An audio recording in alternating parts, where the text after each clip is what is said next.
The millionaire humiliated the dish served by the cook. "You filthy woman! Even a beggar wouldn't dare to eat this." But she said something that brought him to his knees.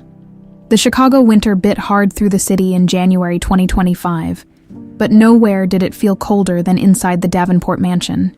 12 bedrooms, 3 grand halls, and not a single corner that felt like home.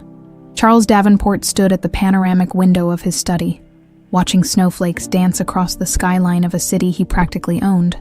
"Will there be anything else, Mr. Davenport?" Martha Thompson asked, her 80-year-old frame slightly bent, but her posture still dignified from decades of service. Charles didn't turn. "Did Lucas call?" Martha hesitated. "No, sir, not today." "Of course not," Charles muttered, swirling the amber liquid in his crystal glass. Why would he? Harvard's full of distractions. Martha had seen this scene replay itself countless times in the 5 years since Grace's plane crash. The growing distance between father and son. The empire with no heir interested in claiming it. The billion-dollar emptiness that had become the Davenport legacy. "Perhaps if you called him first, sir," she suggested. Charles finally turned, his steel gray eyes hardening. "That's all, Martha." She knew better than to push. As she closed the mahogany door behind her, Martha clutched the railing, a sharp pain shooting through her chest. The doctors had given her 6 months.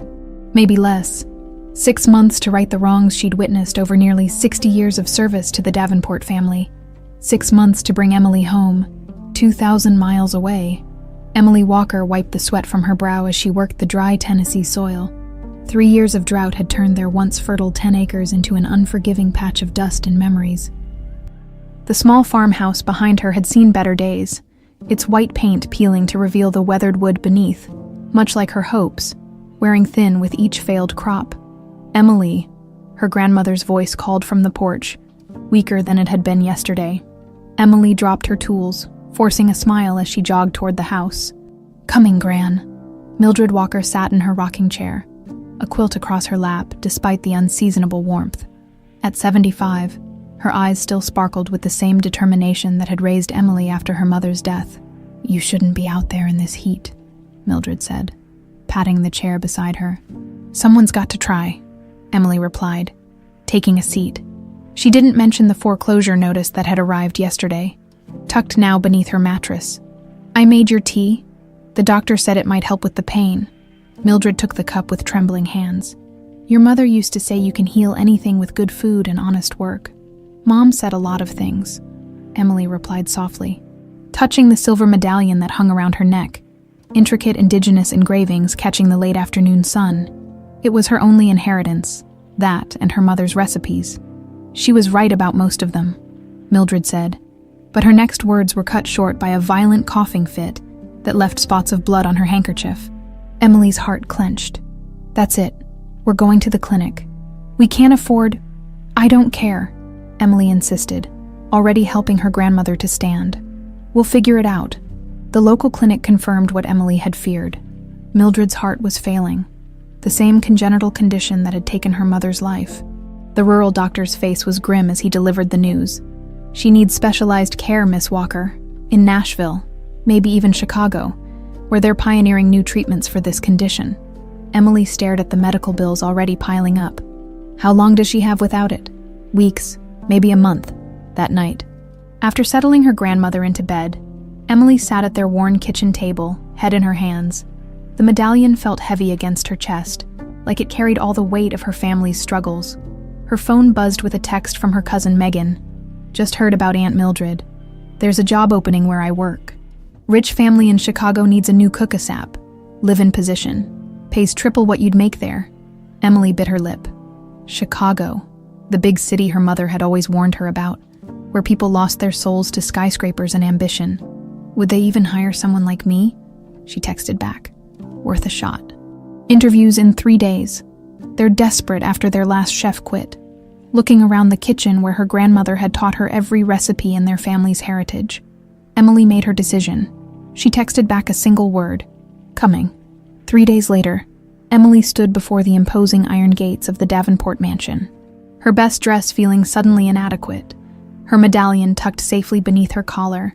The cab driver had whistled when they'd pulled up. Someone important must live here. she'd said nervously. Just Chicago royalty, he'd replied with a chuckle. Old money, the kind that buys city blocks for fun, now.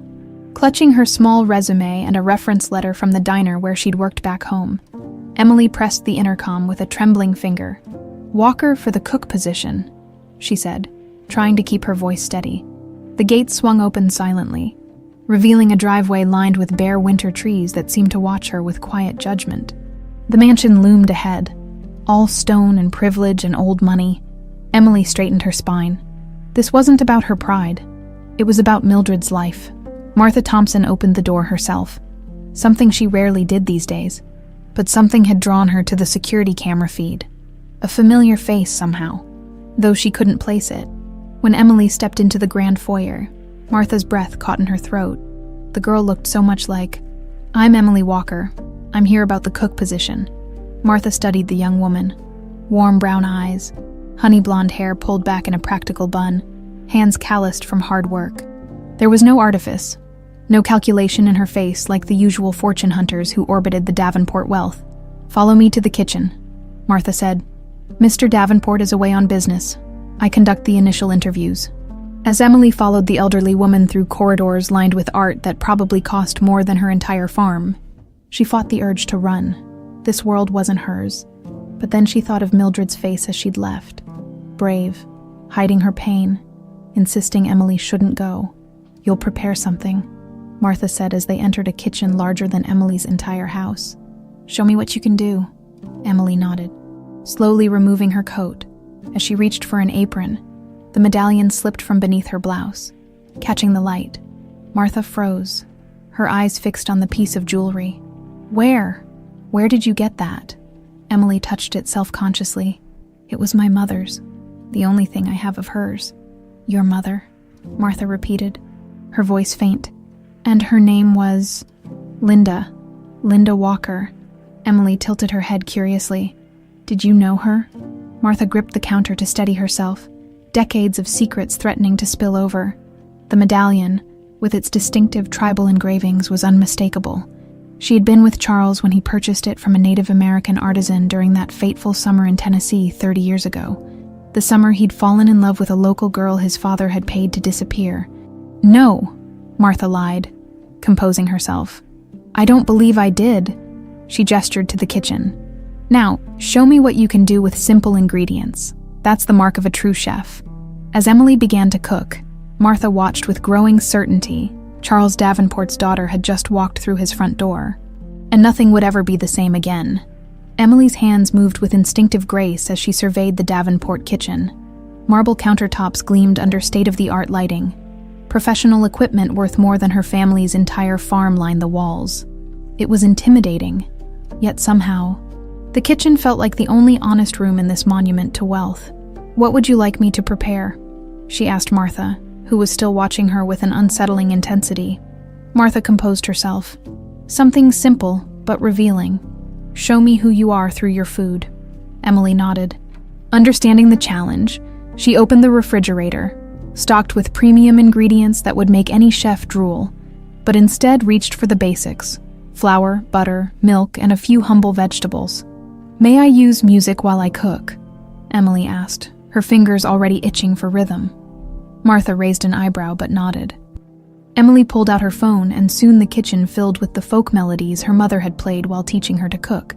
As the familiar tunes wrapped around her, Emily's nervousness melted away. Her hands found their confidence, and she began to work. Martha watched, transfixed, as Emily transformed into someone else entirely, someone who belonged in this kitchen more than any of the pretentious French chefs Charles had previously employed. There was an authenticity to her movements, a connection to the food that couldn't be taught at culinary school. 90 minutes later, Emily presented a simple meal: buttermilk biscuits with country gravy, roasted vegetables seasoned with herbs, and a small berry cobbler that filled the kitchen with a homey fragrance. "This is what my mother made when we had company," Emily explained. "Simple food that makes people feel welcome." Martha took a bite and closed her eyes. The flavor wasn't sophisticated or trendy, but it carried something more valuable: heritage, love, and the unmistakable Walker touch that she recognized from 30 years ago. When Linda had once cooked for Charles during their secret summer romance, "You're hired," Martha said abruptly. Emily blinked in surprise. "Don't you need to consult with Mr. Davenport?" "Mr. Davenport trusts my judgment with household matters," Martha replied. "He'll be away for another week. You can move in tomorrow and begin familiarizing yourself with the kitchen. The salary is $5,000 per month plus room and board." Emily's knees almost buckled. That was more money than she'd seen in a year, enough to start Mildred's treatment. "I accept," she said quickly, before Martha could change her mind. "But I need to send money to Tennessee right away. My grandmother needs medical care immediately." Martha's face softened. "I'll arrange in advance on your first month's salary." She paused. "This grandmother, she raised you. After my mother died when I was 5. It's just been the two of us since then." Martha nodded slowly, pieces falling into place. "And your father?" Emily's hand unconsciously went to her medallion. "Mom always said he was someone who lost his way but had a good heart. She never told me his name." She shrugged, trying to appear nonchalant about the lifelong absence. "Hard to miss someone you never knew." Martha turned away, unable to meet Emily's eyes. "The staff quarters are on the east wing. The 3rd floor. Your room has a private bathroom and sitting area. Meals for Mr. Davenport are served at 7 a.m., 12:30 p.m., and 7 p.m. precisely. You'll also prepare staff meals and handle any entertaining requirements." As they walked through the mansion toward the staff wing, Martha fought an internal battle that had begun the moment she saw the medallion. She had recognized it instantly, the unique silver piece Charles had commissioned from a Native American artisan during that summer in Tennessee. She had helped him select it, advised him on the engravings, witnessed his uncharacteristic romanticism as he'd planned to give it to the girl who taught me what real living feels like. That girl had been Linda Walker, and now her daughter stood before Martha, unaware she was walking the halls of her father's house. The next morning, Emily arrived with 2 worn suitcases containing everything she owned. After sending most of her advance to Tennessee for Mildred's care, she settled into her room, larger than their entire farmhouse living room and luxuriously appointed in a way that made her feel like an imposter. She unpacked quickly, placing her mother's yellowed recipe cards on the desk and her favorite wooden spoon beside them. Finally, she took out a framed photograph of her mother, young and beautiful, her smile radiant as she held a toddler Emily on her hip. The medallion gleamed at her throat in the picture. Catching the Tennessee sunlight just as it had caught Martha's eye yesterday, Emily touched the medallion now hanging around her own neck. "We're gonna be okay, Mom," she whispered. "Gran's gonna get the treatment she needs." Down in the kitchen, Emily found herself alone in the massive space with Mr. Davenport away and only a skeleton household staff present. She had time to familiarize herself with the equipment and inventory the pantry. She frowned at the pretentious imported ingredients and lack of basics. This kitchen needed love, not luxury. By afternoon, she had reorganized half the pantry and was humming along to her music when Martha appeared at the doorway. Looking pale. "Are you all right?" Emily asked, immediately concerned. Martha waved off her worry. "Just tired, old bones." She watched Emily work for a moment. "You've been busy." "Just making myself at home," Emily replied, then winced. "I mean, getting acquainted with the kitchen." Martha smiled faintly. "It's your domain now. Make it what you need it to be." Emily hesitated. "The staff mentioned Mr. Davenport prefers French cuisine. Charles prefers whatever impresses his business associates," Martha replied dryly. "He hasn't truly tasted food in years." The casual use of his first name caught Emily's attention. Martha noticed and added, 60 years of service earns certain privileges." 60 years. Emily's eyes widened. "You've known him his whole life." "I changed his diapers," Martha confirmed with unexpected humor. "I served his father, Robert Davenport, before him. I've witnessed the building of this empire. Brick by brick, secret by secret." Something in her tone made Emily look up. Martha was watching her medallion again. "It's beautiful workmanship," Martha said softly. "Native craftsmanship like that is rare." "Mom said it was a gift from someone special," Emily replied, tucking it back under her shirt self-consciously. Martha turned away, coughing suddenly. The spasm shook her thin frame. "You should rest," Emily insisted, guiding her to a chair. "Let me make you some tea." As Emily prepared the tea, Martha observed her fluid movements around the kitchen. She looked so much like Linda. The same graceful hands, the same quiet determination, but there was Charles in her too. The proud set of her jaw, the analytical way she organized the space. "Tell me about Tennessee," Martha requested as Emily handed her the steaming cup. So Emily did. She spoke of the small farm that had been in her mother's family for generations, of the drought that had nearly ruined them, of Mildred's stubborn refusal to sell even as wealthy developers circled like vultures. She described learning to cook on a wood-burning stove during power outages, of preserving their heritage through recipes when they couldn't afford to preserve their land. Martha listened, cataloging every detail that confirmed what she already knew. This girl was Charles Davenport's daughter, brought to his doorstep by either cosmic justice or cruel coincidence. "Why did you come to Chicago?" Martha finally asked. Emily's expression grew serious. "Gran's heart is failing. The same condition that took my mom. There's a specialist here who might help, but..." She shrugged. "We've never had that kind of money." "This job is our miracle." Martha nodded slowly, her decision crystallizing. She wouldn't tell Charles immediately about Emily. First, she needed to understand if this coincidence was orchestrated or genuine. Charles would either reject his daughter a second time, or the shock might catalyze some healing of his hardened heart. Either way, Martha needed more time. "The kitchen suits you," she said, rising stiffly. "Make it your own before he returns." As Martha walked away, her hand pressed against her side where the pain intensified daily. The doctors had given her months, but she felt time slipping away faster before she went. She had one last service to perform for the Davenport family, one truth to unbury, one chance at redemption. Emily watched her go, wondering at the strange connection she felt to the elderly woman. Before turning back to her work, the medallion felt warm against her skin as she began to transform the cold, clinical kitchen into a place where real food, and perhaps healing, could begin. By the end of the week, the Davenport kitchen had undergone a transformation. Mason jars filled with dried herbs lined the windowsill, catching morning light. A collection of well-seasoned cast-iron pans hung from a rack where pretentious copper cookware had once gleamed. The sterile atmosphere had given way to something lived-in and fragrant. "He's coming back today," announced Jeffrey, the butler, his perpetually pinched expression more severe than usual. "The jet lands at noon." Emily looked up from the bread dough she was kneading. "I've planned the welcome dinner already." Martha approved the menu. Jeffrey raised an eyebrow at the country-style kitchen.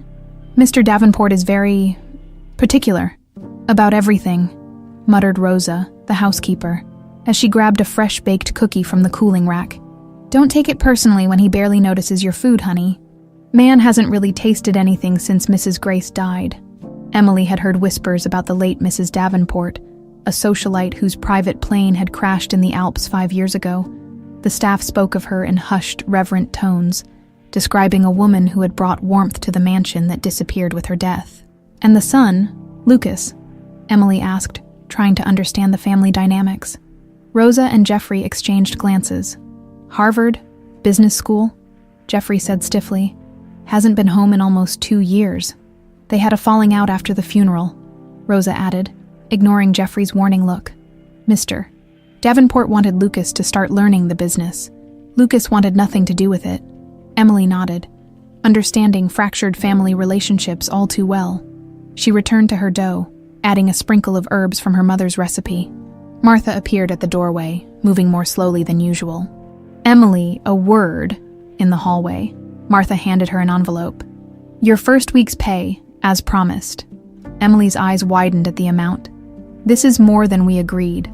The extra is for your grandmother's initial medical consultation," Martha said firmly. "I took the liberty of making an appointment with Dr. Lawrence at Chicago Memorial. He's the best cardiologist in the Midwest." Tears sprang to Emily's eyes. "Martha, I can't." "You can and you will," the older woman insisted. "Family is everything, Emily. Everything." Something in her tone suggested she wasn't just talking about Mildred. Emily wiped her eyes quickly as the mansion's intercom buzzed. "Mr. Davenport's car has arrived," announced Jeffrey's voice. Martha straightened her already impeccable posture. "Remember what I said about the master of the house. He may seem cold, even cruel at times, but there are reasons for it. Old wounds that never healed properly." Emily nodded, wondering at Martha's protective tone. Before she could ask more questions, The sound of the front door opening echoed through the halls. Charles Davenport's voice carried like a winter wind, crisp, cold, authoritative. "Profit margins are unacceptable. Redraft the proposal and have it on my desk by morning." Emily peeked around the corner and saw him for the first time. Tall, imposing, with silver threading through dark hair and a jawline that could cut glass, expensive suit, immaculate posture, eyes scanning his surroundings for imperfections. She quickly retreated to her kitchen. Suddenly nervous, Charles noticed the changes immediately. The house smelled different. Not the sterile emptiness he was accustomed to, but something warm and inviting that triggered unwelcome memories. He frowned as he handed his coat to Jeffrey. "What's that smell?" "Dinner preparations, sir. The new cook.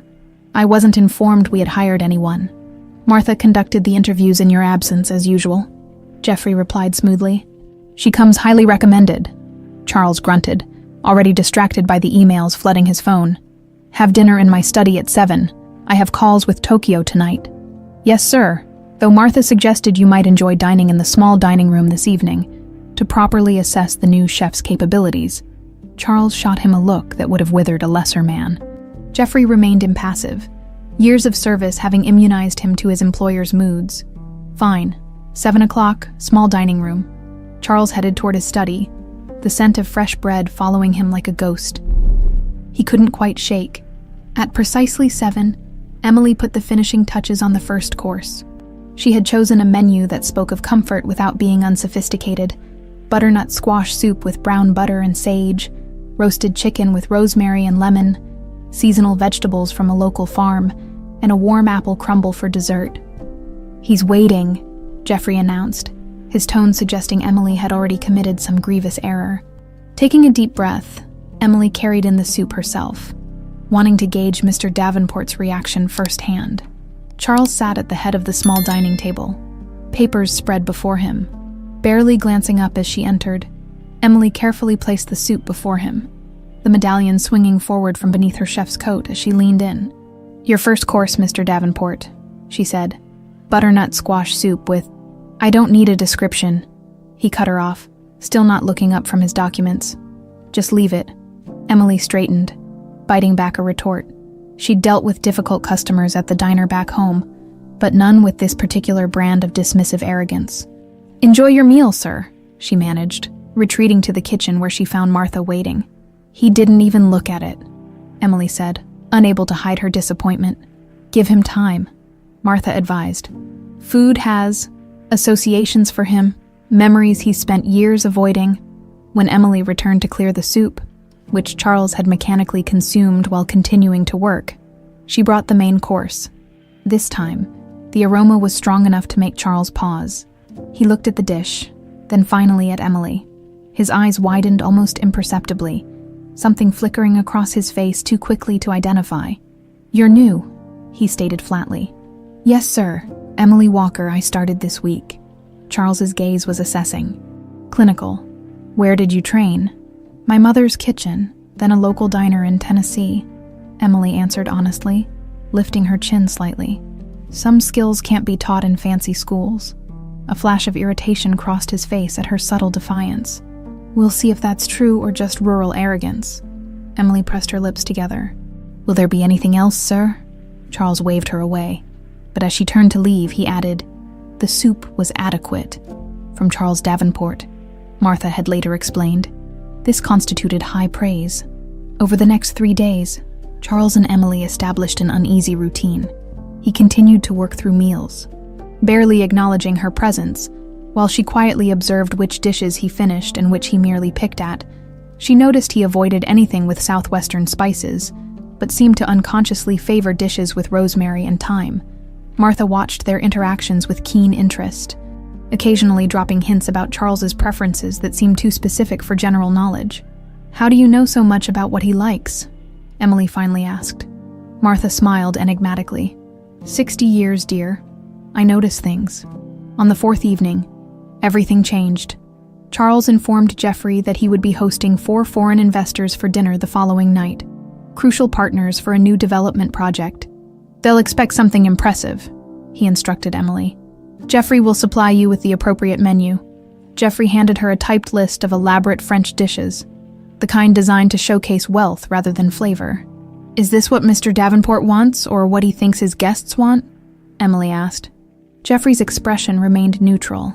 "Does it matter? This is what was requested." Emily studied the menu, an idea forming. She found Martha in her sitting room, looking more tired than usual. "The investors tomorrow, where are they from?" "Japan and Germany," Martha replied. "Why?" "Because serving them pretentious French food says nothing about who Mr. Davenport is or what America represents," Emily explained. "I have a better idea." Martha looked concerned. "Emily, Charles doesn't appreciate surprises. Sometimes what people need isn't what they think they want," Emily replied, her mother's favorite saying slipping out naturally. Martha's expression changed, something like recognition flickering in her eyes. "Linda used to say something similar, didn't she?" Emily blinked in surprise. "How did you—" "Lucky guess," Martha said quickly. "Be careful, Emily. Charles can be harsh when challenged." Emily nodded, but her decision was already made. Tomorrow night, Charles Davenport would finally taste real food, her food. Whether he wanted to or not, the dinner with international investors was scheduled for 7 p.m. By noon, Emily had made her decision and was fully committed to her alternative menu. While Jeffrey fretted about the sudden change, Martha observed from the doorway, her expression unreadable as Emily worked. "They're going to taste real American cuisine," Emily explained as she ground dried chilies. "Not some imitation of European food." "Charles won't like this," Jeffrey warned, eyeing the ingredients with suspicion. Emily smiled. "If I get fired, I get fired. But they'll remember this meal." As evening approached, the dining room was transformed into a showcase of Davenport wealth. Crystal glasses, sterling silverware, and fresh flowers imported from South America. The investors arrived at 6:45, and Charles led them on a tour of the mansion's main floor, proudly pointing out artwork and architectural details. From the kitchen, Emily heard their voices growing closer. "My chef has prepared a special menu highlighting American regional cuisine," Charles was saying, clearly repeating what Jeffrey had nervously informed him. A departure from the usual French fare. The surprise in his voice was evident. Emily tensed, sensing he wasn't pleased with the unauthorized change, but wouldn't contradict himself in front of guests. As the first course went out, a refined version of New England clam chowder served in delicate cups, Emily watched through the kitchen door. The Japanese investors nodded appreciatively, while the Germans made polite comments. Charles's face remained impassive, but his eyes flicked toward the kitchen door where Emily stood. For the main course, Emily had prepared her signature dish, a sophisticated Texas chili con, carne with cornbread, served alongside seasonal vegetables prepared simply to highlight their freshness as she finalized the plating. Adding a small sprig of cilantro to each dish, Martha appeared at her side. "It smells like Tennessee summer," the older woman murmured. Emily glanced at her. "How would you know what Tennessee smells like?" Martha seemed to catch herself. "Just an expression, dear," as Jeffrey carried the main course to the dining room. Emily's stomach tightened with anticipation. The chili was her mother's recipe, the one Linda had always claimed could make a broken heart remember how to beat. It was Emily's heritage on those plates, her soul expressed through food. The silence from the dining room was concerning. Emily edged closer to the door, listening. "This is unexpected," she heard Charles say, his tone carefully controlled. One of the German investors spoke next. "Actually, it's quite wonderful. Authentic American cuisine is hard to find in Frankfurt." Emily allowed herself a small smile of victory. Then came the crash. The sound of a plate hitting the floor silenced all conversation. Emily peered through the crack in the door to see Charles standing, his face contorted with a mix of rage and something else, something that looked almost like fear. "This is unacceptable," he said, his voice dangerously quiet. Serving peasant food to international business partners? Was this meant as some kind of joke? The investors looked uncomfortable, exchanging glances. "Mr. Davenport," began one of the Japanese men. "We're actually quite—" "Jeffrey, have the backup menu prepared immediately," Charles ordered, cutting him off. "And send in the cook." Emily straightened her chef's coat, took a deep breath, and pushed through the door.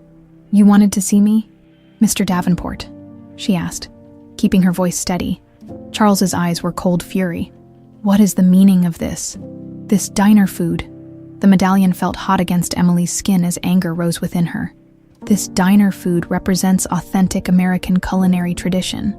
It's a refined version of Texas chili con carne, showcasing indigenous ingredients and cooking techniques that— Enough, Charles snapped. You were given explicit instructions. This trash isn't fit for— Mr. Davenport, interrupted one of the Germans. If I may, this is exactly the kind of authentic experience we appreciate when visiting America. Anyone can serve French cuisine. Charles faltered momentarily before his anger found new focus. Miss Walker, return to the kitchen immediately. We'll discuss this later. Emily nodded stiffly and turned to leave. As she walked away, she heard him apologizing to his guests, promising that proper food would arrive shortly. Back in the kitchen, she found Martha waiting, her expression concerned. I warned you, the older woman said softly. It's fine. I'll start packing. Emily began removing her apron, hands shaking with a mixture of anger and disappointment. Wait, Martha said. Let's not be hasty. Before they could discuss further, Jeffrey burst through the door, looking flustered. They're asking for more, he said, clearly confused. The investors— They want to finish their plates and decline the alternate menu, Mr. Davenport is— He seemed at a loss for words. Martha and Emily exchanged glances. Serve the dessert as planned, Martha instructed. Emily's peach cobbler with bourbon caramel. The rest of the dinner proceeded in tense silence. Charles barely touched his food while the investors cleaned their plates, openly praising the flavors. When the evening finally ended, Emily expected to be summoned and fired. Instead, Charles retreated to his study, and Jeffrey informed her that discussions about tonight's inappropriate menu choices would wait until morning. Emily spent a sleepless night in her staff quarters, alternating between righteous indignation and practical worry about losing the income Mildred desperately needed. By dawn, she had decided to apologize, not for her food, but for changing the menu without approval. She was preparing breakfast when a strange sound emanated from the dining room. So out of place it took her a moment to identify it. Charles Davenport was playing music, old folk tunes that seemed strangely familiar. Emily continued cooking, but her ears strained to catch the melody. It was an old Tennessee song her mother used to hum while cooking.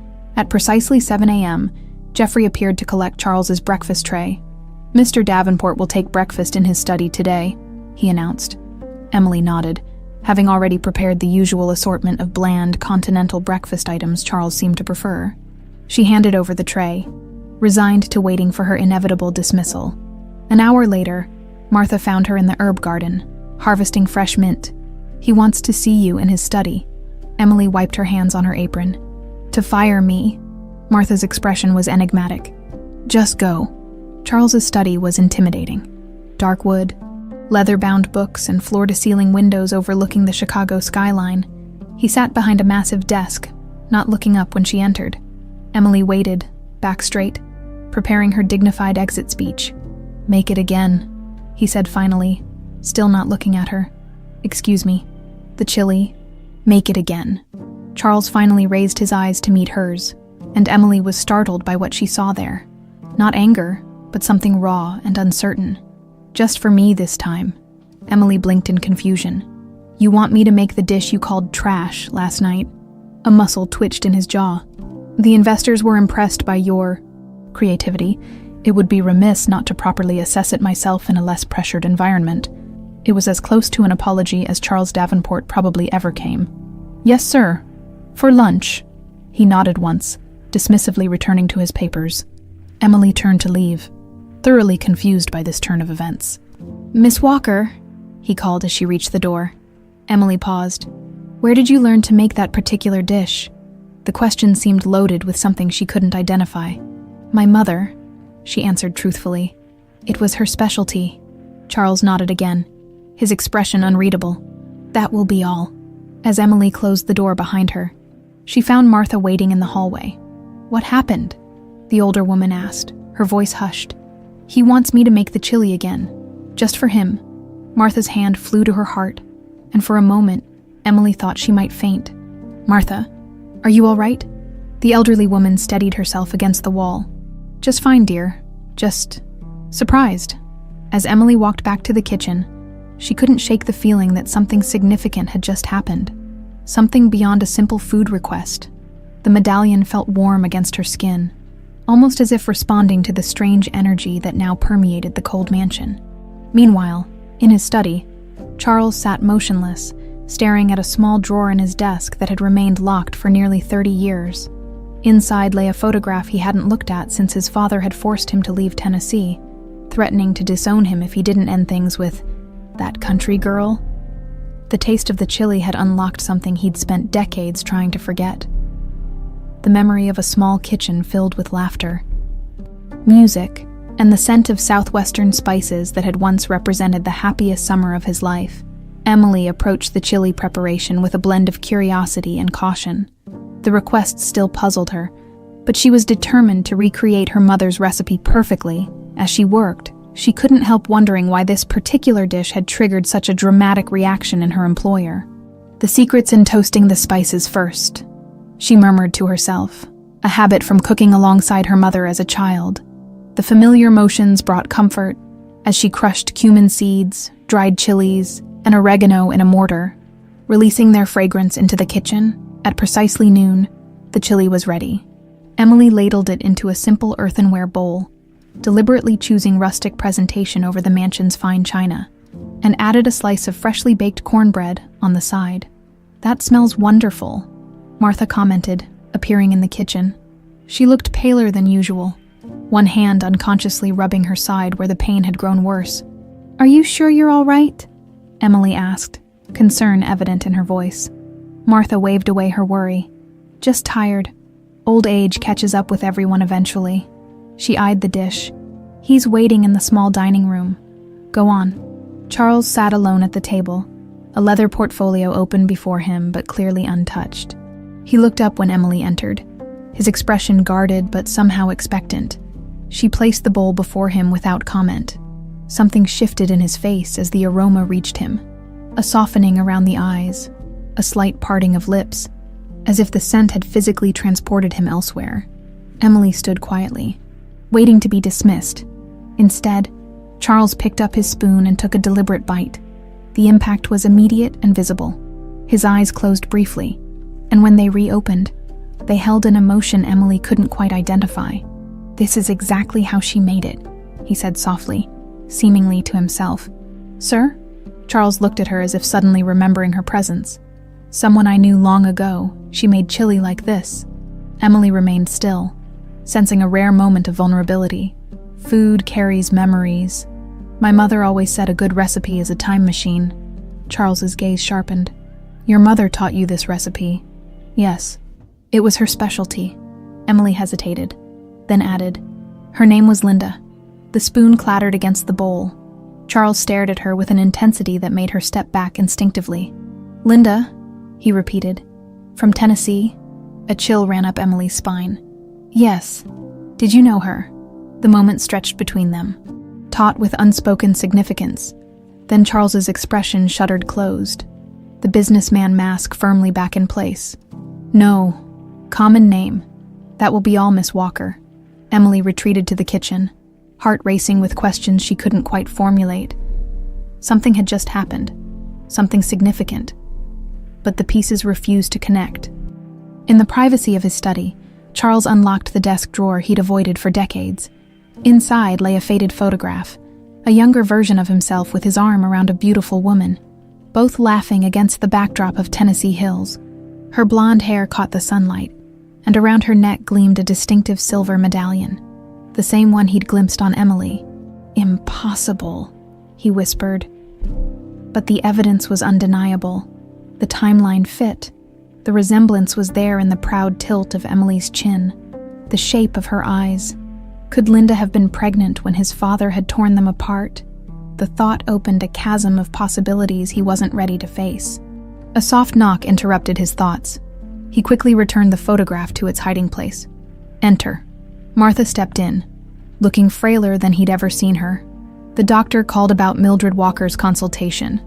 I scheduled it for next week at Chicago Memorial." Charles frowned. "Who?" "Miss Walker's grandmother. She needs specialized cardiac treatment." Martha's tone was carefully neutral. "I took the liberty of referring her to Dr. Lawrence, as you've done for staff family emergencies in the past." Charles studied his housekeeper suspiciously. "You seem unusually invested in our new cook's family matters." Martha met his gaze steadily. "She's talented, worth keeping content." "Is that all?" he pressed. A flicker of something, guilt perhaps, crossed Martha's face. Should there be more? Charles leaned back, suddenly aware that Martha might know more than she was revealing. She had been there that summer in Tennessee, had witnessed his romance with Linda, had been the one to deliver his father's ultimatum when Robert Davenport had discovered his son's inappropriate dalliance with country trash. "No," he finally said. "That will be all." As Martha left, Charles reached for his phone, hesitating only briefly before dialing a familiar number.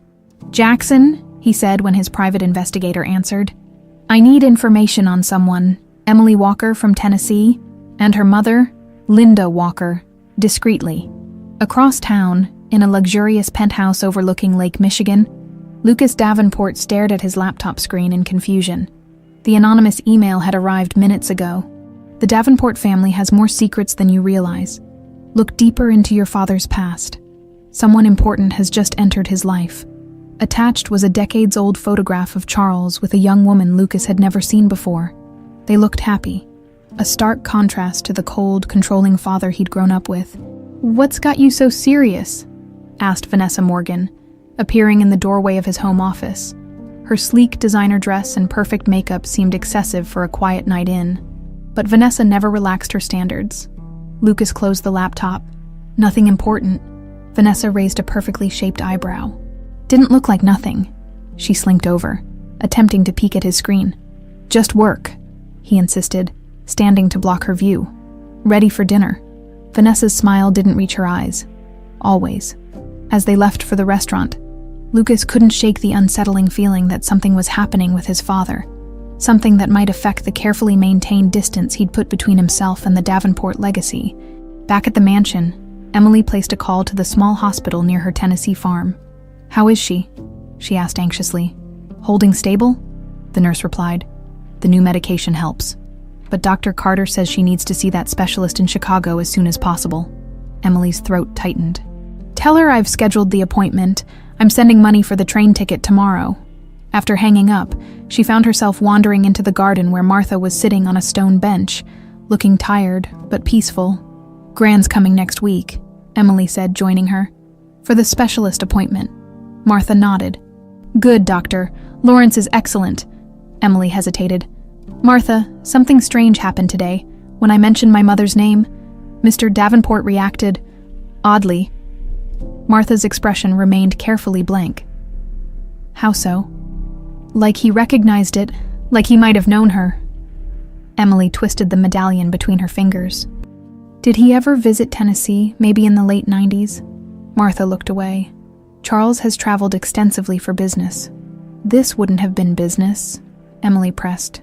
"My mother wasn't involved in corporate circles." "Perhaps you misinterpreted his reaction," Martha suggested gently. "Charles can be difficult to read." Emily wasn't convinced but decided not to push further. Martha clearly knew more than she was saying, but forcing the issue felt wrong, especially given the older woman's increasingly fragile health. "You should rest," Emily said instead. "You look exhausted." Martha patted her hand. "Death comes for us all, dear. I've made peace with mine." The casual reference to mortality shocked Emily. "Don't talk like that. You're just tired." Martha smiled sadly. "I've served the Davenport family for 60 years. I've seen enough secrets buried to fill a graveyard. Before I go, I'd like to unearth just one." "What secret?" Emily asked, her voice barely above a whisper. Martha stood shakily. "In time, dear. In time." As Emily watched Martha slowly make her way back to the house, she couldn't shake the feeling that she'd stumbled into a story much larger than herself. A story where her mother's medallion, a simple chili recipe, and Charles Davenport's unexpected reaction were somehow pivotal pieces of a puzzle she couldn't yet see clearly. That night, as Emily prepared for bed, her phone chimed with a text from the Tennessee hospital. Attached was a scan of her grandmother's latest test results, which Emily had requested to study, though not medically trained. She'd spent months researching Mildred's condition, desperate to understand it. As she examined the report, focusing on the details of Mildred's cardiac anomaly, a line caught her attention. Congenital familial pattern consistent with maternal lineage. Emily stared at those words, thinking of her mother's early death from the same condition. If the cardiac issue was maternal, passed from mother to daughter, then her father's family wouldn't have the same condition. Somehow, this medical detail felt important, though she couldn't yet understand why. The week leading up to Mildred's arrival in Chicago brought subtle but significant shifts to the Davenport mansion. Charles began taking more meals in the small dining room rather than his study. Though he maintained minimal conversation, Emily noticed he seemed to be watching her with an analytical intensity that made her both uncomfortable and curious. Martha's health visibly deteriorated, despite her efforts to hide it. Emily caught her leaning against walls for support, pausing on the stairs to catch her breath, or wincing when she thought no one was looking. "You need to see a doctor," Emily insisted one evening, finding Martha white-faced in the kitchen. "I've seen plenty," Martha replied with a sad smile. "There's nothing more they can do except make me comfortable, and I'd rather be uncomfortable and useful." The day before Mildred's scheduled arrival, Vanessa Morgan appeared at the mansion unannounced. Emily was returning from the herb garden when she spotted the sleek, dark-haired woman handing her designer coat to Jeffrey with imperious familiarity. "Where is Charles?" she demanded. "We need to discuss the charity gala. Mr. Davenport is in meetings downtown until this evening," Jeffrey replied. Vanessa's perfect features arranged themselves into a pout. "How inconvenient. I've come all this way." She glanced around, noticing Emily. "You're new." "Emily Walker, the cook." Vanessa assessed her with a quick, dismissive glance that somehow took in Emily's simple clothes, work-roughened hands, and the herbs clutched in her fingers. "Charming. Well, since I'm here, I might as well have lunch. Something light. I'm watching my figure for the engagement announcement." "Engagement," Emily echoed, looking to Jeffrey. "Miss Morgan is Mr. Lucas Davenport's fiancée," Jeffrey explained, his tone carefully neutral. "Not officially announced yet," Vanessa added with a conspiratorial smile that didn't reach her eyes. "But the ring is being sized at Tiffany's as we speak." Jeffrey showed Vanessa to the sunroom while Emily prepared a light meal, a delicate salad with fresh vegetables and herbs, accompanied by her homemade bread. As she worked, she could hear Vanessa on her phone, her voice drifting through the open door. "Daddy, I told you it's handled." "Yes. I know the campaign needs money. The Davenport fortune will solve everything once we're married. Lucas is being difficult about the prenup, but I'll manage him." Emily tried not to listen. But Vanessa's voice carried. The conversation left her with an uneasy feeling about Lucas Davenport's fiancé. When she delivered the lunch, Vanessa was rifling through papers on Charles's desk in the adjoining study. "Your lunch, Miss Morgan," Emily announced, deliberately making her presence known. Vanessa jumped slightly, quickly sliding the papers back. "Just looking for a pen," she said with a practiced laugh. "Charles wouldn't mind. We're practically family." Emily set down the tray, noting how Vanessa had been examining property documents. "Can I get you anything else?" "This will do," Vanessa replied, already dismissing her. But as Emily turned to leave, Vanessa added, "Wait, Walker, did you say from Tennessee?" Emily paused. "Yes." Something calculated flickered in Vanessa's eyes. "Interesting. My father is Senator Morgan. He represents Tennessee in several land development committees. Small world, isn't it?" The name suddenly connected in Emily's mind. Senator Morgan had been involved in the controversial land deals that had forced many small farmers in her region to sell their properties to developers at fractions of their worth. "Very small," Emily agreed, her voice cooling noticeably. Vanessa smiled like a cat with cream. "Enjoy your time here. These grand old houses are such treasures, aren't they? So unlike those ramshackle farms back in Tennessee." The deliberate barb confirmed Emily's suspicion that Vanessa had recognized her name and was aware of her background. She left without responding.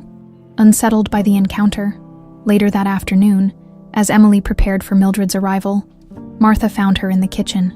"Charles asked me to give you this," she said, handing Emily an envelope. Inside was a check that made Emily's eyes widen. "This is too much." "It's for your grandmother's treatment," Martha explained. "Charles insists on covering all expenses," Emily stared at the check, confused by such unexpected generosity from a man who had barely spoken 10 sentences to her since her arrival. Why would he do this? Martha's expression was unreadable. Charles has his reasons. Accept it for your grandmother's sake, before Emily could press further. Jeffrey appeared at the door. Miss Walker, your grandmother's taxi has arrived. Mildred Walker stepped carefully from the taxi, looking frailer than Emily remembered, but with the same proud bearing that had sustained her through decades of hardship. Her eyes widened as she took in the mansion. My word, Emmy, she murmured as Emily rushed to embrace her. You didn't say it was a palace. Come inside, Gran, Emily said, supporting her grandmother's arm. There's someone I want you to meet. Martha was waiting in the entrance hall, standing straighter than she had in days, as if gathering her strength for this meeting. The two elderly women regarded each other with an intensity that surprised Emily. Martha Thompson, Martha introduced herself, extending her hand. Mildred Walker, Gran replied, grasping it firmly. My granddaughter speaks highly of you. Something unspoken passed between them. Recognition, perhaps, or shared knowledge. Emily glanced between them, puzzled by the undercurrent she couldn't quite identify. Let's get you settled, Emily said, breaking the strange tension. Your appointment with Dr. Lawrence is tomorrow morning.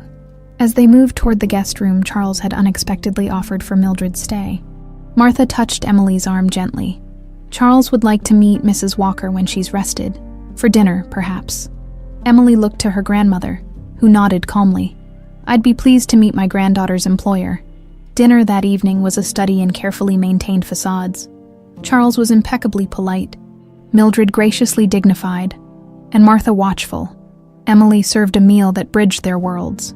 Refined comfort food that acknowledged both Mildred's rural roots and Charles's sophisticated palate. This mansion reminds me of pictures I've seen, Mildred remarked partway through the meal. My daughter, Emily's mother, had a photograph book. She spoke of a grand house in Chicago. Charles's knuckles whitened around his fork. Did she visit the city often?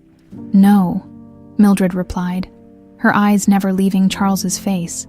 But she knew it through stories told to her by someone who lived here. The tension at the table was palpable. Emily looked between them, sensing layers of meaning she couldn't access.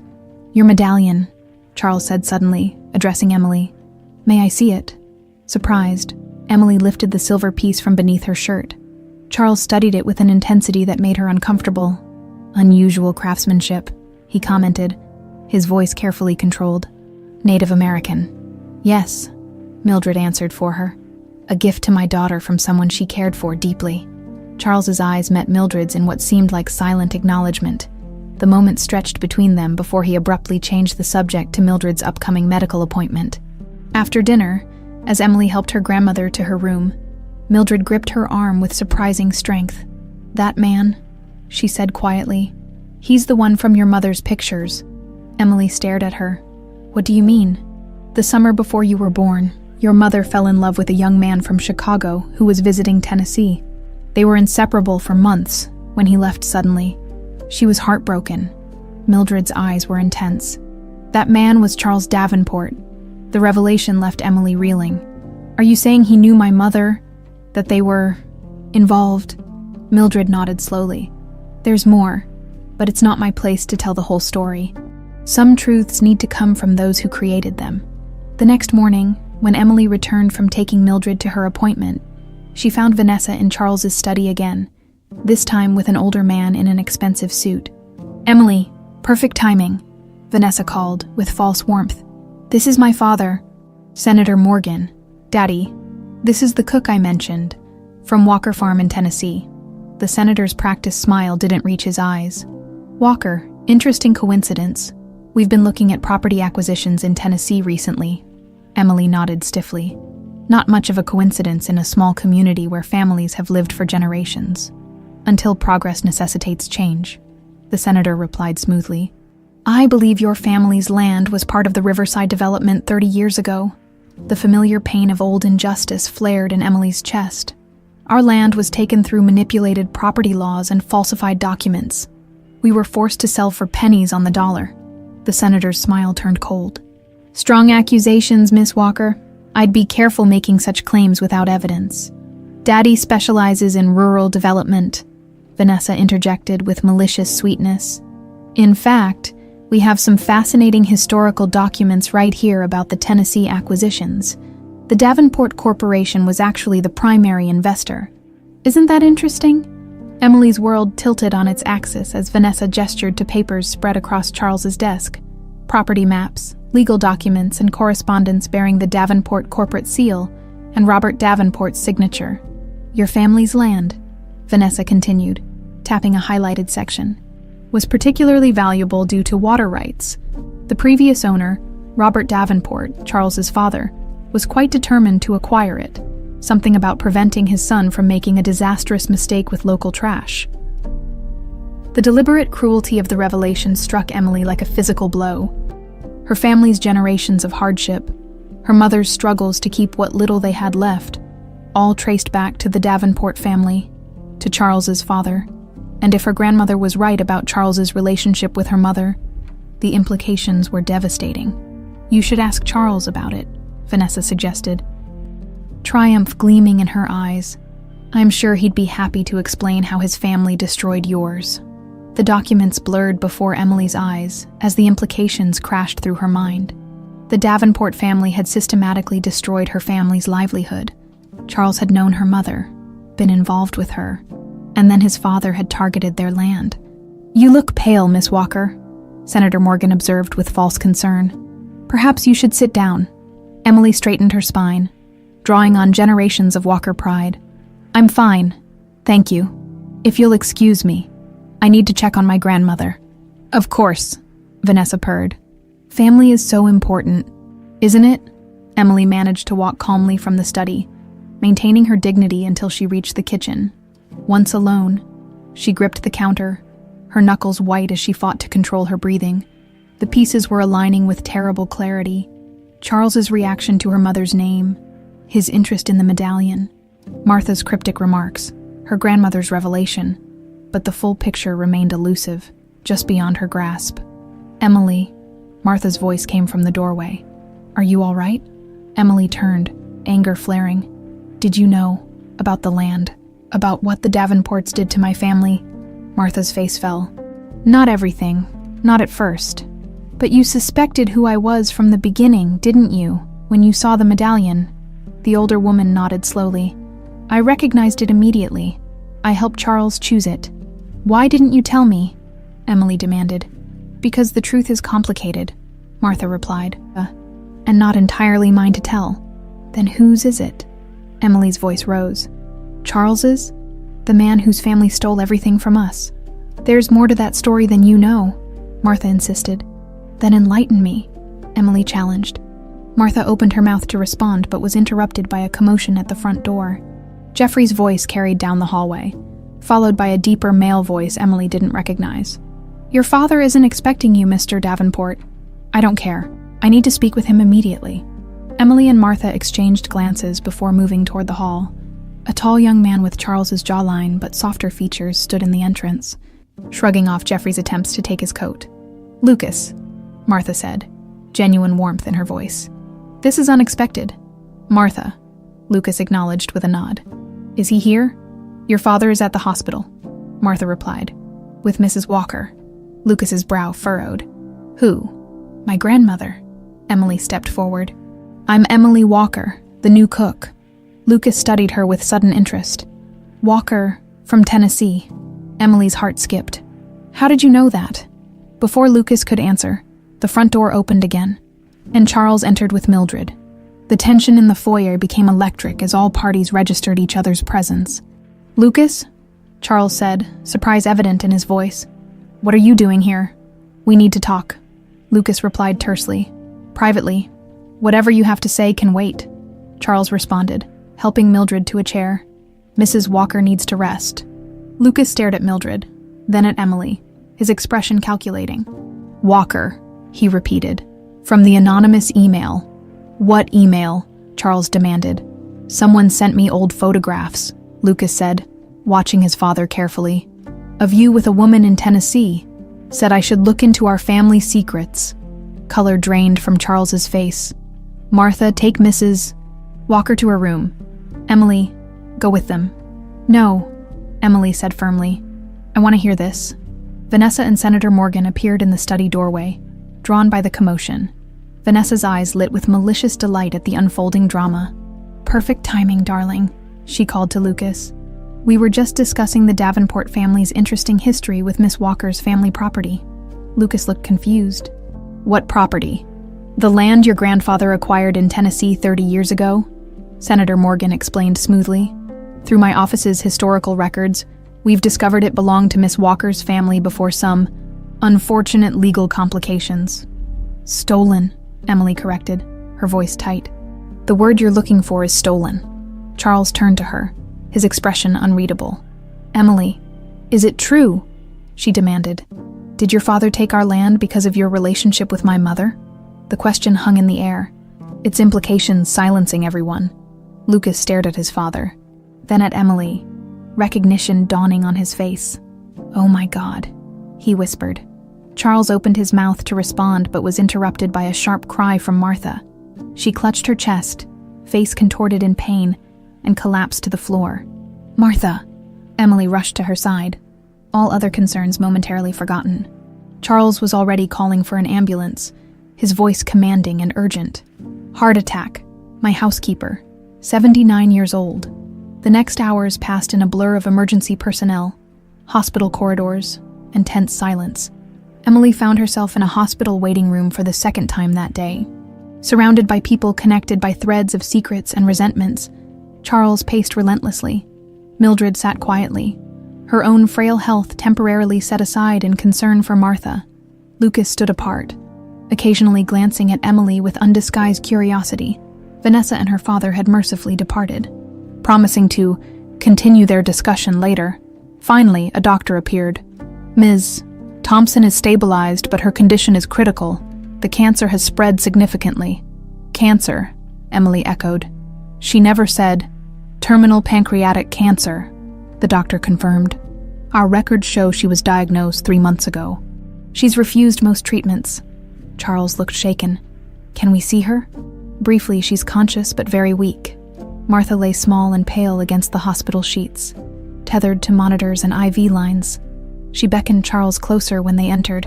No more time for secrets, she whispered. Tell them.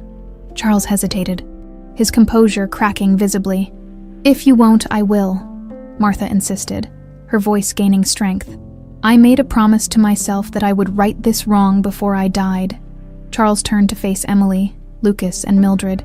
His usual commanding presence seemed diminished, replaced by a vulnerability Emily had never imagined him capable of. Emily, he began, his voice unusually gentle. 30 years ago, I spent a summer in Tennessee, escaping my father's expectations. I met a young woman named Linda Walker. We fell in love. Emily's heart pounded as Charles continued. When my father discovered our relationship, he was furious. The Davenports didn't associate with country people. He gave me an ultimatum. End things with Linda, or be disinherited. I was young, ambitious, and a coward. I returned to Chicago without saying goodbye. Mildred spoke up, her voice clear, despite her frailty. Linda discovered she was pregnant after you left. When she tried to contact you, your father intercepted her calls. He threatened her, told her you wanted nothing to do with her or the baby. I never knew, Charles whispered, genuine anguish in his voice. He never told me.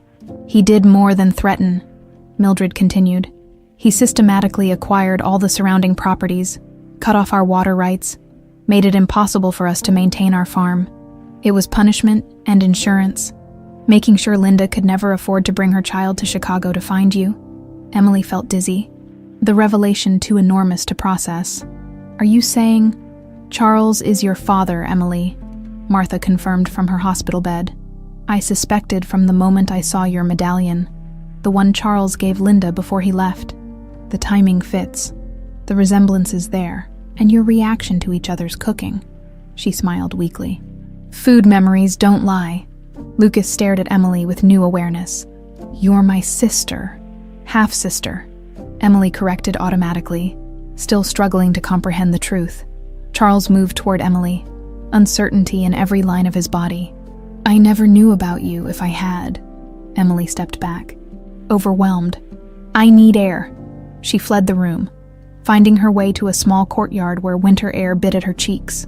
The medallion felt heavy against her skin, the physical link between her parents. A love story that had collapsed under the weight of wealth and class divisions. Charles Davenport was her father. The man whose family had stolen her heritage was the reason she existed at all. Inside the hospital, Martha grabbed Lucas's hand weakly. "There's more. The heart condition that killed Linda and affects Mildred. Emily has it too." Charles froze. "What?" "It's genetic, passed through the female line," Martha explained. "Emily has been hiding symptoms, working herself to exhaustion to care for Mildred." As if summoned by these words, a commotion erupted in the courtyard. Through the window, they could see Emily collapsed on a bench, clutching her chest, her face contorted in pain. Charles ran toward his daughter, shouting for a doctor, the truth of their connection suddenly less important than the desperate need to save her life. The hospital corridor blurred around Charles as he followed the gurney carrying Emily. Medical terms he didn't fully understand echoed. Around him, cardiac valvular dysfunction, congenital condition, immediate surgical intervention. The only words that truly registered were critical condition and family history. "I'm her father," he stated when a nurse blocked his path to the emergency room. The words felt foreign on his tongue, yet undeniably true. "I need to be with her." "You'll need to wait here, sir," the nurse said firmly. "The cardiac team is assessing her now." Charles found himself in yet another waiting room, this one eerily similar to where they'd waited for news about Martha just hours before. Lucas arrived shortly after, looking shaken. "Is it true?" he asked without preamble. "She's really my sister." Charles nodded, unable to formulate a more complex response as the reality of Emily's condition consumed his thoughts. "And you never knew?" Lucas pressed. "Never," Charles whispered. "My father made sure of that." Lucas stared at his father, seeing vulnerability for perhaps the first time. "Did you love her mother?" Charles's gaze grew distant. "Linda was everything your mother wasn't. Genuine, unpretentious. She taught me to see beauty in simplicity." He shook his head. "My relationship with Grace was arranged by our families. With Linda, it was real." Before Lucas could respond, Dr. Lawrence approached, his expression grave. "Mr. Davenport, we need to talk." Charles straightened, instantly alert. "How is she?" "Miss Walker has the same congenital heart valve abnormality that affected her mother and grandmother. The condition has progressed significantly, likely accelerated by stress and overwork. She needs a specialized valve replacement immediately. Whatever it costs," Charles said automatically. "It's not just about cost. The type of valve she needs is rare. There's a waiting list." "Move her to the top," Charles demanded, his voice regaining its authoritative edge. Dr. Lawrence looked uncomfortable. "It's not that simple. The valves are matched based on tissue compatibility, given the rare nature of her condition. Finding a match quickly could be challenging." "Test me," Lucas said suddenly. Both men turned to him in surprise. "We're related," Lucas continued. "Half-siblings share DNA. Test me for compatibility, doctor." Lawrence considered this. "It's possible, though the genetic factors are complex. We can certainly check." "Test me as well," Charles added, as the doctor left to arrange the tests. Mildred appeared, supported by a hospital aide. Her face was drawn with worry, yet there was a strange dignity in her bearing as she confronted Charles. "All these years," she said quietly, "I wondered what kind of man would abandon my daughter without a word." Charles met her gaze directly. "I didn't know she was pregnant. If I had, would it have changed anything?" Mildred challenged. "Would you have defied your father, given up your inheritance, chosen love over money?" The question hung between them, unanswerable across the decades of separation. Before Charles could attempt a response, Dr. Lawrence returned with a nurse. "We need blood samples from both of you," he explained. "We'll rush the compatibility testing." As they followed the medical staff, Charles turned to Mildred. "Regardless of the past, I want you to know I'll ensure Emily receives the best care possible. I have resources.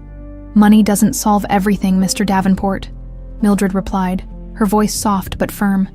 "But right now, it might help save my granddaughter's life, so I won't refuse it." Hours later, the preliminary results confirmed what Martha had already known. Emily was unquestionably Charles's daughter. The DNA comparison revealed a direct paternal match. More importantly, Lucas's tissue typing showed promising compatibility for the valve donation. "This is highly unusual," Dr. Lawrence explained. "We typically use donor valves from cadavers, but in rare cases, a living-related donor can provide tissue for a specialized graft. Given Miss Walker's condition and the genetic similarities with Mr. Lucas Davenport, this may be her best option." "What are the risks to Lucas?" Charles asked immediately. "The procedure is complex but well established. Mr. Davenport would undergo a minimally invasive procedure to harvest tissue for his sister's valve replacement. His recovery would be relatively straightforward compared to hers." Lucas didn't hesitate. "Schedule it as soon as possible." Charles studied his son with newfound respect. Despite their years of strained relations, Lucas was unhesitatingly offering to help a sister he'd just discovered. Perhaps Grace's compassion had lived on in their son, even if Charles had failed to nurture it. While the surgical teams prepared, Charles found himself drawn to Emily's room in the cardiac care unit. She lay unconscious, intubated and connected to machines that maintained her fragile hold on life. She looked smaller somehow, vulnerable in a way that made his chest tighten with unfamiliar emotion. "You should talk to her," a nurse suggested, checking the monitors. Sometimes patients can hear even when sedated, left alone with his daughter. Charles stood awkwardly at her bedside, decades of emotional restraint making it difficult to find words. "I don't know if you can hear me," he began hesitantly. "I'm not good at this, talking about feelings. Your mother was the expressive one." The steady beep of the heart monitor was his only response. "I want you to know that I would have been there if I'd known about you. I was young and foolish and afraid of losing everything. But a child," he swallowed hard. "No fortune is worth missing a daughter's life." Charles touched the medallion that still hung around Emily's neck. The nurses had left it in place at Mildred's insistence that it provided comfort and protection.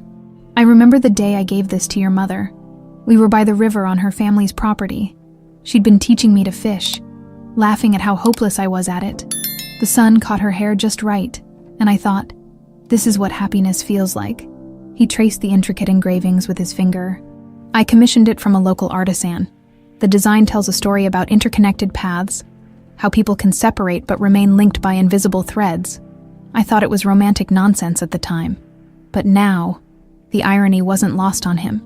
How the medallion had traveled full circle, bringing his daughter back to him through a series of coincidences too perfect to be mere chance.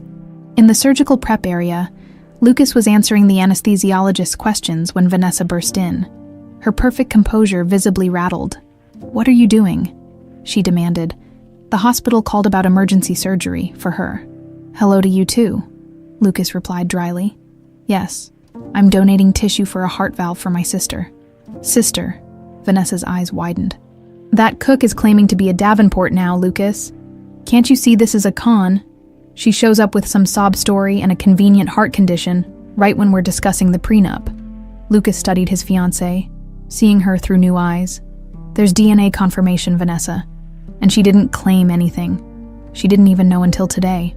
You're risking your life for someone you just met," Vanessa pressed. "What about our plans? The campaign support your father promised mine." "Is that what this engagement is about?" Lucas asked quietly.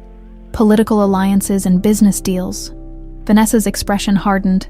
"Don't be naive. All marriages at our level are strategic. Your parents' was.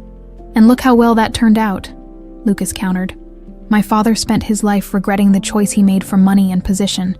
I won't make the same mistake." Understanding dawned on Vanessa's face. "You're breaking up with me. Over this kitchen help who suddenly turns out to be your long-lost sister. Do you have any idea what my father can do to your family's business interests?" Lucas removed the platinum band from his finger, the promise ring Vanessa had insisted he wear until the official engagement. "Tell your father to do his worst," he said, placing the ring in her palm. "Family comes first. I'm just sorry it took me this long to understand that." Vanessa's face contorted with rage. "You'll regret this, Lucas. Both of you will." As she stormed out, Lucas felt a strange lightness. For the first time in his adult life, he was making a choice based on values rather than expectations.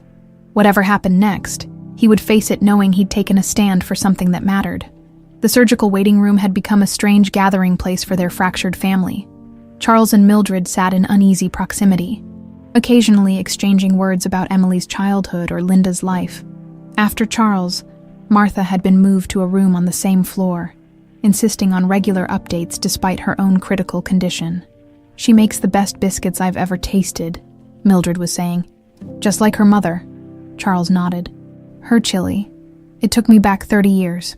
The first time I tasted it, I thought I was imagining things." "Food memories are the strongest," Mildred agreed. Linda always said that was why she cooked, to create memories that would outlast her. As they spoke, Dr. Lawrence appeared, still in surgical scrubs. Charles and Mildred rose in unison, faces tense with anticipation. "The procedures went well," he announced. "Lucas is in recovery and stable. Emily's surgery was more complex, but the valve replacement was successful. The next 48 hours will be critical. But I'm cautiously optimistic." Relief flooded through Charles with an intensity he hadn't experienced since Lucas's birth. His children, both of them, were going to be all right. As Mildred wept quietly beside him, Charles found himself doing something he hadn't done in decades. He prayed, thanking whatever power had brought Emily into his life and giving him a chance to right the wrongs of the past. The week following the surgeries passed in a blur of hospital rooms, medical consultations, and tentative conversations. Emily regained consciousness 3 days after the operation, disoriented and weak but alive. Her first coherent words were to ask about her grandmother and Martha. "They're both fine," Charles assured her, awkwardly perched at her bedside. "Mildred is resting at the mansion with private nursing care, and Martha has been moved to a private room on this floor." Emily studied him with new awareness. "So it's true. You're my father." It wasn't a question, but Charles nodded anyway. The DNA test confirmed it. A heavy silence fell between them. Decades of absence impossible to bridge with simple words. "Lucas gave me his heart valve," Emily finally said, her hand drifting to the surgical dressing on her chest. "Partial valve tissue," Charles corrected. "But yes. Why would he do that for someone he just met?" Charles's expression softened. "He said family comes first. I think he's wiser than I ever was at his age." Emily turned away, tears threatening. "I don't know how to feel about any of this. My whole life, I wondered about my father. Mom always said you had a good heart but lost your way." She gave a bitter laugh. "Now I find out you're the son of the man who destroyed our farm, who forced us into poverty." "I didn't know what my father did," Charles said quietly. "It doesn't excuse my absence, but I truly didn't know." "Would it have mattered if you did?" The question echoed Mildred's earlier challenge. Charles didn't answer immediately, understanding that platitudes would ring hollow. "I'd like to think it would have," he finally said, "but I was young and ambitious and afraid. The truth is, I don't know what I would have done then. I only know what I want to do now. And what's that? Make amends. To you, to your grandmother, to the community my father harmed." He leaned forward. "I can't change the past, Emily, but perhaps we can build something better for the future." Emily studied him, seeing both the cold, demanding employer she'd first met and glimpses of something warmer, something perhaps closer to the young man her mother had loved. "I need time," she said finally. "This is a lot." Charles nodded, accepting her boundary. "Of course, rest and recover. We can talk more when you're ready." As he rose to leave, Emily called after him. "Lucas? Is he okay? After the surgery?" "He's doing well. He's been asking about you. I'd like to see him when I'm stronger." Charles nodded, a fleeting smile crossing his face. "I'll let him know." 3 days later, Emily was strong enough to sit up in a wheelchair. A nurse helped her navigate the short distance to Martha's room, where the elderly woman lay propped against pillows, looking frailer but alert. "There you are," Martha said, her face lighting up. "I was beginning to think they wouldn't let you visit." Emily wheeled herself to the bedside. "Why didn't you tell me about Charles being my father?" Martha sighed. "I needed to be sure first, and I wanted to understand your intentions, whether you'd somehow discovered the connection and were seeking compensation." "You thought I was a con artist?" Emily asked, hurt evident in her voice. "Only briefly," Martha assured her. "Your cooking removed all doubt. No one could fake that connection to Linda's recipes." She reached for Emily's hand. Besides, I wanted to see if you and Charles would recognize each other naturally, without my interference. The chili, Emily realized. That's why he reacted so strongly. Martha nodded. Linda made it for him every Sunday that summer. It was their ritual. Emily absorbed this new piece of her origin story. Were they really in love, or was it just a summer fling? Oh, it was love, Martha said with certainty. The kind that changes you forever. Charles was different after Tennessee. Harder, more focused on success, as if trying to prove his father's interference was worth the sacrifice. She shifted in her bed, wincing slightly. I never told you how I discovered your existence. 5 years after Charles left Tennessee, I received a letter from Linda. She was very ill by then, and wanted someone to know about you, in case you ever found your way to Chicago. Martha's eyes grew distant with memory. She didn't ask for money or recognition, just for someone to keep an eye on you from afar. I sent small, anonymous gifts to your grandmother over the years. College fund contributions, medical bill payments. Charles never knew. Tears welled in Emily's eyes. You've been watching over me my whole life, as best I could without interfering. When Mildred's health declined and I learned of my own cancer diagnosis, I decided it was time to bring you home. Martha smiled weakly. I didn't expect you to answer an ad for a cook position, but the universe works in mysterious ways. Emily realized the job opening had never been coincidental. Martha had orchestrated her arrival, perhaps even ensuring her cousin Megan knew about the position. Thank you, she whispered, squeezing Martha's hand. For everything. Lucas knocked on Emily's hospital door the following afternoon, looking remarkably recovered despite his recent surgery. Hey sis, he said with an awkward wave. Mind some company? Emily gestured to the chair beside her bed. Please. I've been wanting to thank you. No need, Lucas replied, settling carefully into the seat. Apparently, saving my long-lost sister makes up for years of disappointing our father. Best investment I've ever made. His wry humor surprised a laugh from Emily. Is that how you see it? An investment? Harvard Business School, he said with mock seriousness. Everything's an investment opportunity. Then his expression softened. But seriously, how are you feeling? Like I got hit by a truck, but the doctors say I'm doing well. She studied him curiously. Vanessa hasn't visited. I thought she'd be hovering around her fiancé after surgery. Lucas grimaced. Ex-fiancé, actually. We broke up right before the surgery. Because of me, Emily asked, alarmed. Because of her, Lucas corrected. Finding out about you just accelerated a realization that was already forming. Vanessa saw me as a means to an end. Access to the Davenport fortune and connections for her father's political aspirations. I'm sorry, Emily offered. Lucas shrugged. Don't be. Dad spent his life in a loveless marriage because he walked away from your mother.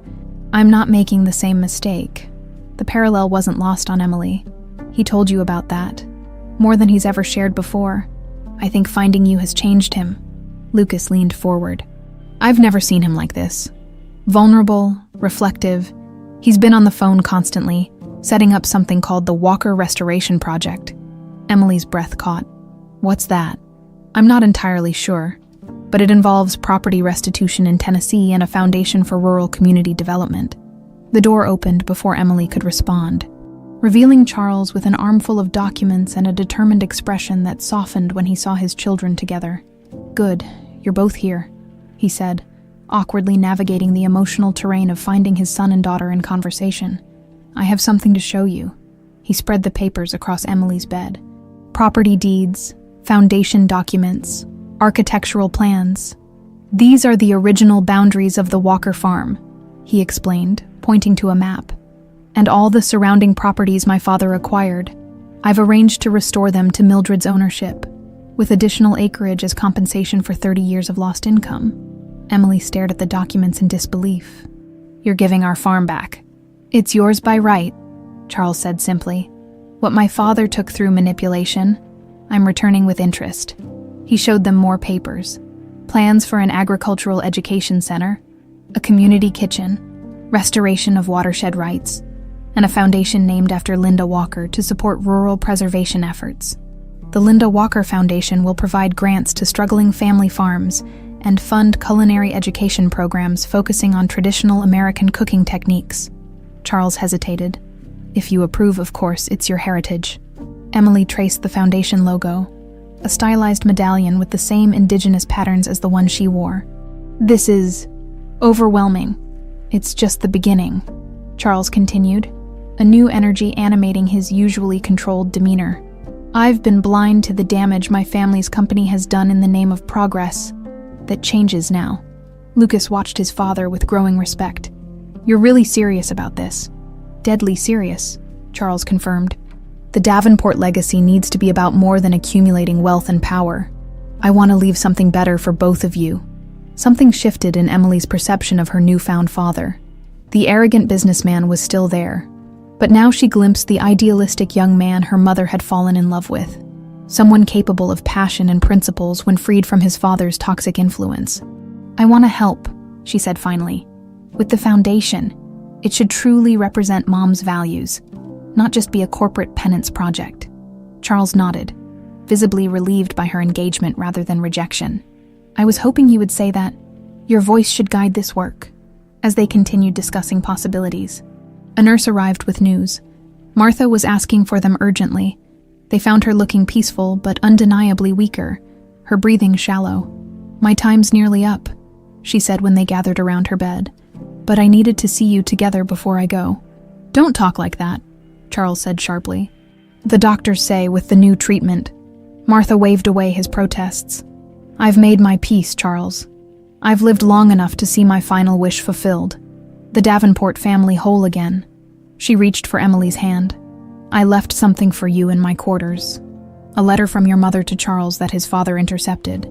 And my own journals, documenting everything. The truth should be preserved. To Lucas, she said, watch over them both. They're more alike than either realizes. Stubborn, passionate, and terrible at admitting when they're wrong. Finally, to Charles, she whispered something that made his eyes glisten with uncharacteristic emotion. He nodded once, firmly, as if accepting a solemn charge. Martha smiled, satisfied, and closed her eyes. My work here is done, she murmured. The rest is up to you three. 1 year later, the transformation of the east wing of the Davenport mansion into the American Culinary Heritage Center was complete.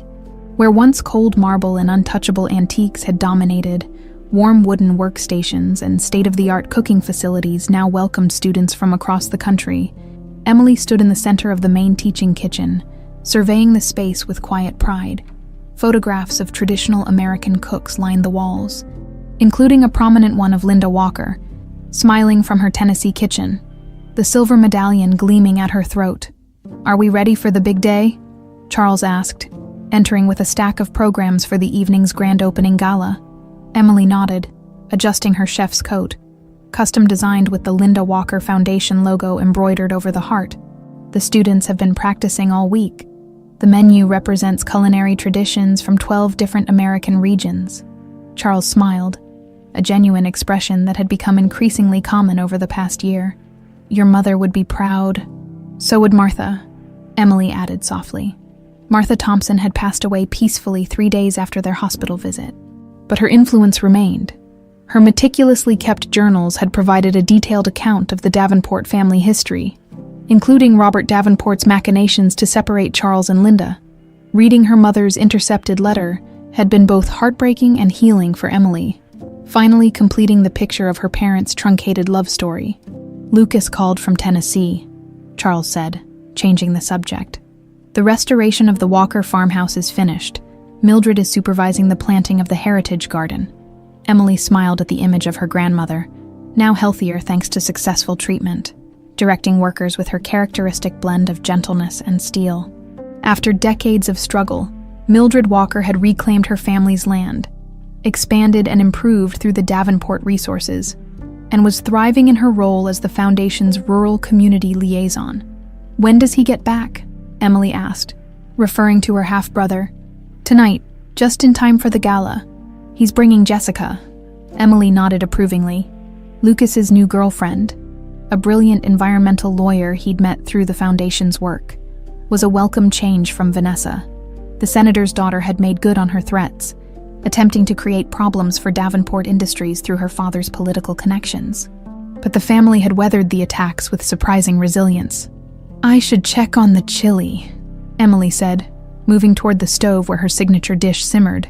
It had become something of a symbol for their family, the dish that had triggered recognition, confrontation, and ultimately healing. The evening's gala would feature it as the centerpiece, served alongside the fine wines and delicacies expected at high society events. What had once been dismissed as peasant food would be elevated to its rightful place in American culinary heritage, just as Emily herself had found her rightful place in the Davenport family. Hours later, the mansion buzzed with activity as Chicago's elite mingled with rural community representatives, culinary students, and food justice advocates. The unlikely combination of guests reflected the foundation's mission, bridging divides through shared food traditions. Emily, dressed in a simple yet elegant gown, the medallion prominently displayed at her throat, moved through the crowd with newfound confidence. A year ago, she had entered this house as a desperate job seeker. Tonight, she co-hosted as a Davenport. "There's my little sister, charming the mayor," Lucas called, appearing with Jessica on his arm. He embraced Emily warmly. "The place looks amazing." "So does the farm," Emily replied. "Gran sent photos of the new greenhouse." Lucas grinned. "She's a taskmaster. Had me replanting an entire section of herbs because the rows weren't perfectly straight." "That sounds like Gran," Emily laughed. "How are the community workshops going?" "Fully enrolled through next year. We've got fourth-generation farmers teaching sustainable agriculture alongside university ag science professors. It's exactly what the foundation should be doing." Their conversation was interrupted by the arrival of Charles, who clinked a glass for attention. The crowd quieted as he moved to the center of the grand hall. "Welcome to the inaugural celebration of the Linda Walker Foundation and the American Culinary Heritage Center," he began, his commanding presence drawing all eyes. "Many of you have asked why I've devoted significant resources to preserving rural cooking traditions and supporting family farms. The answer is simple. I'm honoring a promise that should have been kept 30 years ago." He gestured to Emily, who moved to join him. "This is my daughter, Emily Walker. Her mother taught me that true wealth isn't measured in property or portfolios, but in the richness of traditions passed down through generations." A murmur rippled through the crowd. Though many had heard rumors of Charles Davenport's secret daughter, this was his first public acknowledgement. "Together with my son, Lucas," Charles continued as Lucas joined them, "we're redefining the Davenport legacy. For too long, our family's success came at the expense of communities like the one that gave Emily her start. Today, we begin to balance that equation." As Charles outlined the foundation's ambitious goals, restoring agricultural land to traditional owners, preserving regional culinary knowledge, creating sustainable economic opportunities in rural areas, Emily watched the crowd's reactions. Some of Charles's business associates looked skeptical, but others appeared genuinely moved by the personal transformation of Chicago's most notorious hard-nosed developer. "And now," Charles concluded, "I invite you all to experience American culinary traditions through the tasting stations our students have prepared. At the center, you'll find a special dish, a Texas chili that changed the course of our family history." As the guests dispersed toward the food, Emily felt a wave of emotion. "That was quite a speech," she said to her father. Charles shrugged, a hint of his old discomfort with emotional displays returning. "It needed to be said. I found something you should see," Lucas interjected, pulling a weathered journal from his jacket. "While overseeing the farmhouse renovation, it was hidden beneath a floorboard in what must have been your mother's room." Emily accepted the book with trembling hands. Opening it, she found her mother's handwriting, recipes, memories, and letters never sent to Charles. Near the end, a passage caught her eye. "My dearest Emily, if you ever find this journal, your father was not the villain of our story. We were both young, both caught in circumstances beyond our control. The medallion I leave you carries our connection, a symbol that paths may diverge but remain eternally linked. Should you ever meet Charles Davenport, judge him not by his absence, but by the man he might become when freed from his father's shadow. There is good in him. I saw it clearly, if only for one perfect summer." Tears blurred Emily's vision as she passed the journal to Charles, who read the passage with visible emotion. "She never blamed you," Emily said softly. Charles closed the journal carefully. I've spent a year making amends, but I never dared hope for forgiveness. Mom understood what I'm just beginning to learn, Emily replied. That we're all shaped by our roots, but not defined by them. We can grow into something new without forgetting where we came from. The moment was interrupted by Mildred Walker's arrival. Despite having been in Chicago for a week, she'd insisted on making a grand entrance to the gala, stunning in a simple blue dress that highlighted her dignified bearing. "There's my family," she called, embracing Emily warmly before turning to Charles with measured affection. Their relationship had evolved from tense civility to genuine respect over the months of working together on the foundation. "Mildred," Charles greeted her, "you look spectacular. For an old woman with a patched-up heart," she quipped, but her eyes sparkled with life. "They're about to serve the chili," Lucas announced. "We should take our places." As they moved toward the main table, Emily was struck by the improbable journey that had brought them to this moment. The daughter of a rural cook and a wealthy businessman, she had bridged worlds that seemed impossibly distant.